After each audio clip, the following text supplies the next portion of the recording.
Top 5 mistakes na ginagawa mo kaya ka lalong nasi-stress. Number 1, nagkaka-crush ka sa may jowa na. Char! Bago ko sabihin, alamin muna natin kung ano nga ba ang epekto ng stress sa katawan. Number 1, humihina ang immune system. Ano ulit ang stress hormone natin? Cortisol. Normal ba ang cortisol? Yes. Pero pag sobra naman ito sa katawan, mahihirapan ang katawan mo labanan ang mga mikrobyo, kaya mataas ang chance na magka-infection ka. Number 2, maaaring magkaproblema ka sa tiyan tulad ng indigestion, acid reflux, at meron pang tinatawag na irritable bowel syndrome, kung saan napapadalas ang pamimilipit ng tiyan, bloating, at nagkaka-diarrhea or constipation. Number 3, palpitations. Number 4, tumataas ang presyon.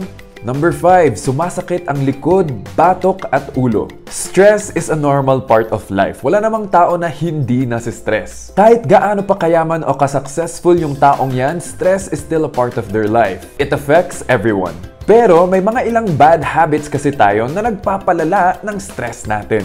Gusto natin, controlled ang stress natin. Yung sakto lang. Pero dahil sa top 5 mistakes na ito, lalo kang nasi-stress. Number 1, hindi mo inaalagaan ang sarili mo. Pabago-bago ang oras ng pagtulog. Less than 7 hours lang ang tulog mo. Puro instant, processed, or fast foods ang kinakain mo. At hindi ka nag-exercise. Number 2, poor time management. Wala kang plano or schedule para sa mga importanteng bagay na kailangan mong gawin. Very bahala na attitude. Although meron naman talaga yung mga circumstances na wala tayong control. Pero meron din naman tayong pwedeng gawin para makaiwas sa problema. And you can do that with proper planning, asking advice from experts or from people with more experience, and doing your research. Number 3, overcommitting. Yes ka ng yes. Natatakot kang mag-no? Siguro dahil people pleaser ka. Nothing wrong with that ha, kasi minsan ito yung motivation ng iba to do the job well.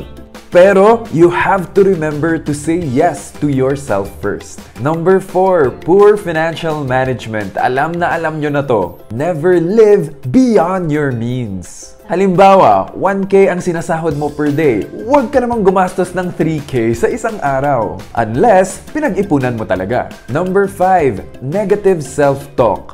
Masyado mong dinadown ang sarili mo. Mag-iingat ka sa mga salitang sinasabi mo sa sarili mo kasi pag paulit-ulit mong sinasabi, unti-unti mong paniniwalaan ang mga salitang to. At maaaring maging hadlang ito sa pag-abot mo sa mga pangarap mo. Kaya, be kind to yourself. Ligtas ang may alam. Hanggang sa susunod, take care.